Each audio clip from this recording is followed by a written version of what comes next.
Hello everyone and welcome back to my channel. तो आज हम करेंगे बद्री विशाल के दर्शन, जानेंगे कुछ इंटरेस्टिंग फैक्ट्स अबाउट बद्रीनाथ धाम और हम लोग जाएंगे माना विलेज जो कि इंडिया का फर्स्ट विलेज है और यहाँ पर है इंडिया चाइना बॉर्डर। तो इस व्लॉग को एंड तक देखिएगा और हाँ, लाइक शेयर एंड सब्सक्राइब करना मत भूलिए प्लीज़।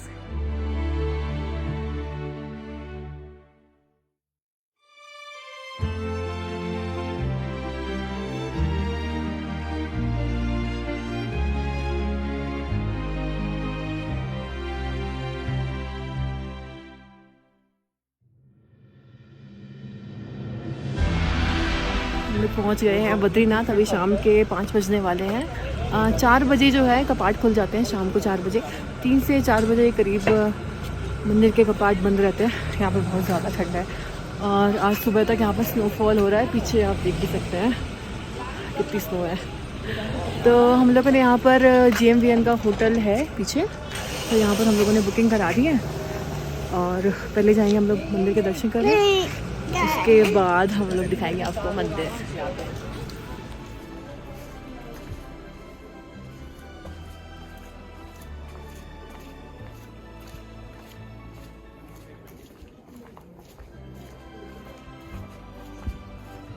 हम लोग जा रहे हैं बद्री विशाल के दर्शन करने।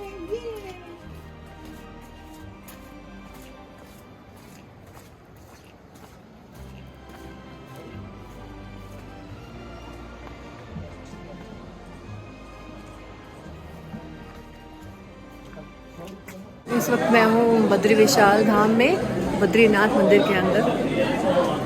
तो अगर आप जब भी आए यहाँ पर तो यहाँ पर आरती की टिकट होती है, तो आरती की टिकट लेके ज़रूर आइए। यहीं पर ये आरती की टिकट मिलती है। 151 से शुरू है और आगे 151 ऑनवर्ड्स है। बहुत सारी आरती, स्वर्ण आरती है, चांदी की आरती है। तो ठंड बहुत ज़्यादा है, तो आरती अगर लेंगे तो आप अंदर तक दर्शन कर सकते हैं। शंकराचार्य जी के 4 धाम में से एक धाम है बद्रीनाथ।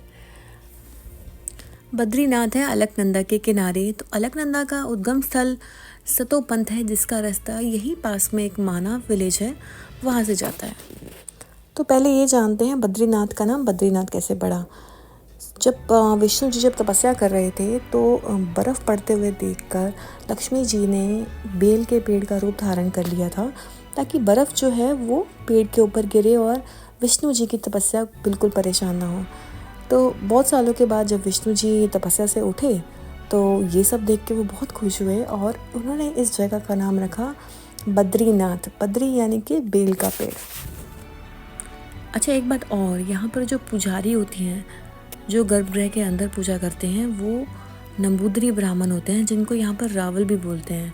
तो ये जो ब्राह्मण्स होते हैं ये केरल से आते हैं, केरल के रहने वाले होते हैं।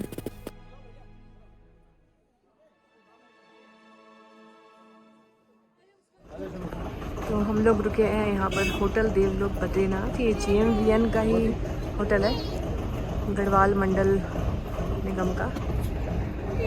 Snow covered mountains. अभी हम लोग जा रहे हैं, ब्रेकफास्ट कर रहे हैं। यहीं पर एक अच्छा सा रेस्टोरेंट है, फैमिली रेस्टोरेंट है, वहाँ जाएंगे, ब्रेकफास्ट करेंगे और फिर हमें जाना है ब्रह्म कपाल। ब्रह्म कपाल पहुँच के मैं वहाँ के बारे में बताऊँगी और हो सका तो फिर से आज बद्रीनाथ धाम के दर्शन करेंगे। तो ये है वो रेस्टोरेंट, सरदेश्वरी रेस्टोरेंट। तो हम लोगों ने डिनर भी यहीं पर ही किया था, तो होटल के पास ही है ये रेस्टोरेंट।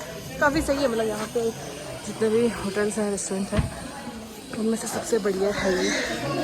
सब चीज़ मिलेगा यहाँ पर। साउथ इंडियन भी है और नॉर्थ इंडियन भी है, थाली भी कई तरह की है।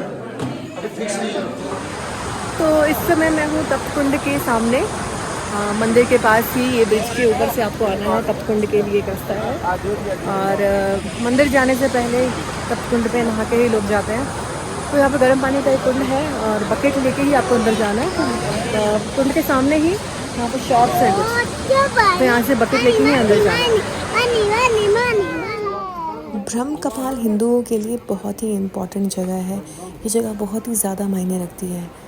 तो कहा जाता है कि शिव जी ने ब्रह्मा जी का जो सर काटा था एक बार, तो वो सर ब्रह्म कपाल में ही गिरा था और शिवजी को ब्रह्म हत्या के पाप से मुक्ति भी ब्रह्म कपाल में ही मिली थी।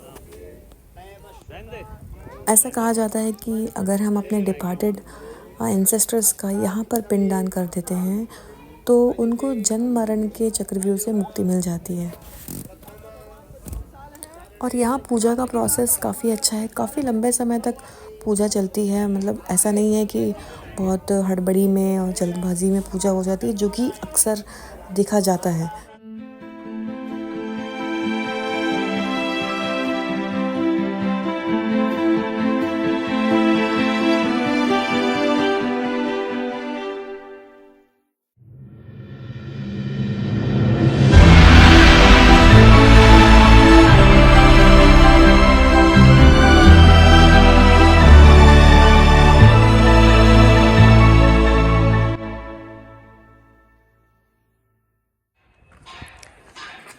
ये जो दिख रहा है ये है नीलकंठ पर्वत।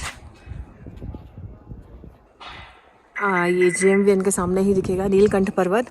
और जिस पहाड़ पर बद्री विशाल का मंदिर है उसको बोलते हैं नारायण पर्वत। तो ये है नारायण पर्वत और इसके जस्ट ऑपोजिट जो है ये है नर पर्वत, ये जो पीछे दिख रहा है। तो ये है नर और नारायण पर्वत। तो ऐसा कहा जाता है कि एक समय आएगा जब नर और नारायण पर्वत मिल जाएंगे, तो उस टाइम पर बद्री विशाल की जो पूजा है, बद्रीनाथ धाम की जो पूजा है, वो भविष्य बद्री में होगी।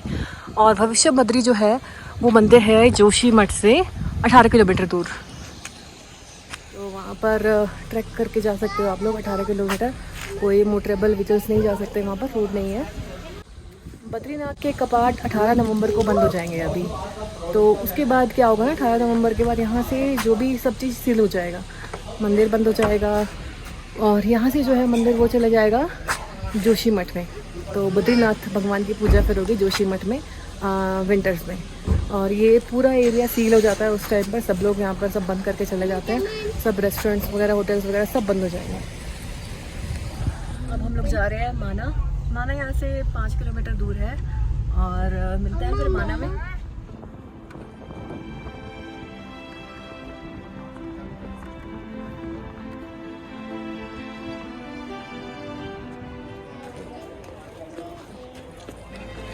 हम लोग पहुँच गए हैं माना। यह है श्री सरस्वती ज्ञान विज्ञान धाम, महर्षि भगवान वेदव्यास गुफा एंड श्री गणेश गुफा। तो इन सब जगह का रास्ता यहाँ से जाता है।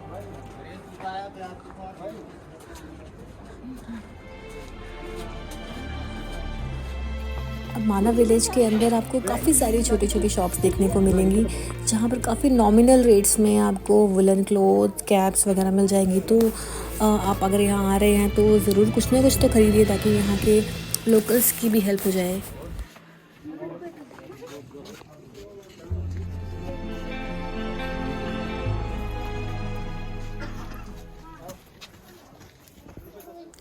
ये है व्यास गुफा। जब ऋषि वेद व्यास जी को महाभारत की रचना करनी थी तो उन्होंने ब्रह्मा जी से पूछा कि कौन मेरी हेल्प कर सकता है महाभारत लिखने में। तो ब्रह्मा जी ने उन्होंने उनसे कहा कि आप शिव जी से पूछ लीजिए। शिव जी ने कहा कि गणेश जी आपकी हेल्प कर सकते हैं।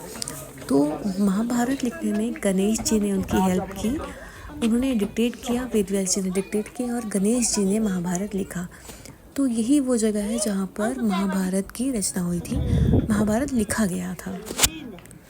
व्यास गुफा के अंदर जो पंडित जी थे उन्होंने ये भी बताया कि भागवत की रचना भी यहीं पर ही हुई है। गुफा के जस्ट ऊपर आपको एक स्ट्रक्चर मिलेगा जो कि बुक जैसा स्ट्रक्चर है जिसका, और उससे बोलते हैं पोथी। ये हम लोग आ गए हैं गणेश गुफा।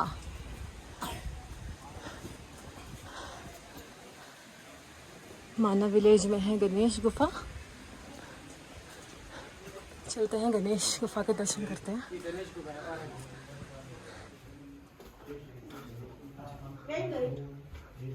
चलो चलो चलो।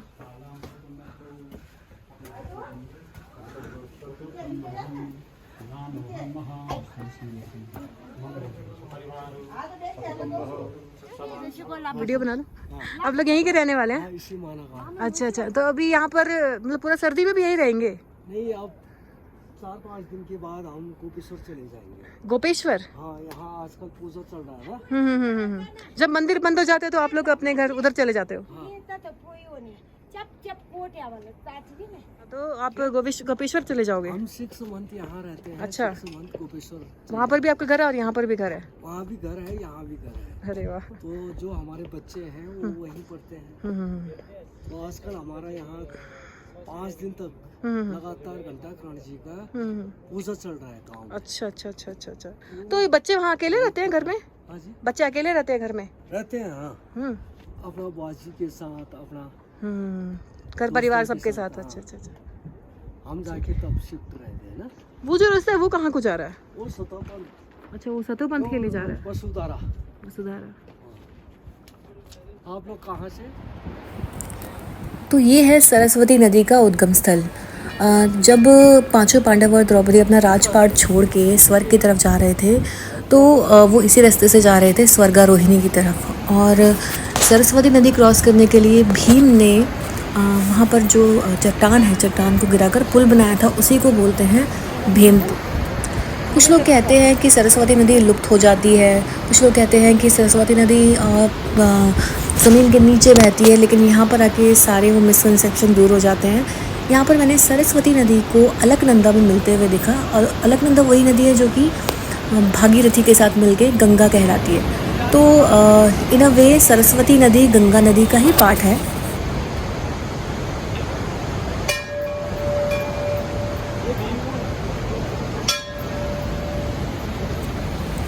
यहीं से ही वसुधारा फॉल्स के लिए भी ट्रैक शुरू होता है, जो कि 5 किलोमीटर का ट्रैक है और 1 डे में ही कवर हो जाता है। तो वहाँ पर आप जा सकते हैं। इसके अलावा सतोपंथ ग्लेशियर जो है, जो कि अलकनंदा का ओरिजिन है, वो ट्रैक 1 वीक का है, तो वहाँ पर भी आप लोग जा सकते हैं। जाने से पहले एक बार और हमें बद्री विशाल जी का दर्शन करने को मिला। दिवाली की रात को कुछ ऐसा था वहाँ का माहौल।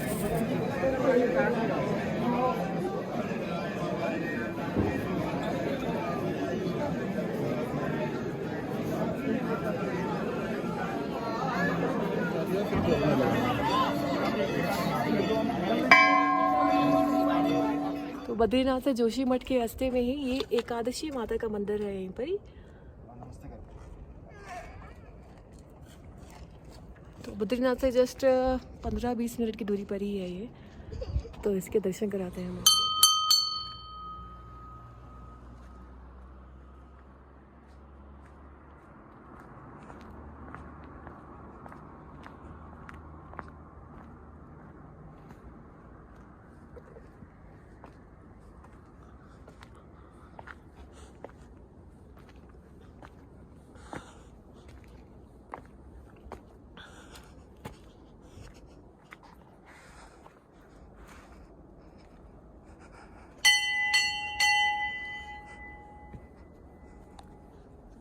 गुफा है उनका, ये तपस्या किया था यहाँ।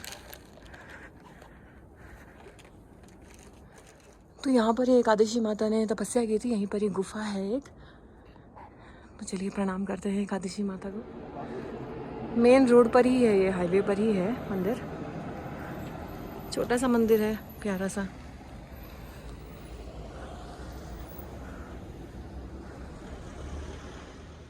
कल मेरी तबीयत इतनी ख़राब हो गई थी कि हम लोगों ने जहाँ प्लान किया था पांडुकेश्वर मंदिर और नरसिंह मंदिर इन जोशीमठ, तो हम लोग वहाँ नहीं जा पाए। तो ये दोनों मंदिर काफ़ी हिस्टोरिकल टेम्पल हैं, तो अगर आप लोग आ रहे हैं बद्रीनाथ तो रास्ते में ही है, तो आप ये दोनों मंदिर जा सकते हैं। अब हम जा रहे हैं वापस दिल्ली। हम लोग रास्ते में यहाँ श्रीनगर में ही रुके हैं, हॉल्ट लिया है एक।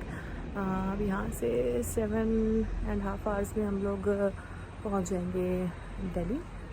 अगर आप लोगों को ये व्लॉग अच्छा लगा हो तो do hit like, share and subscribe. Thank you very much.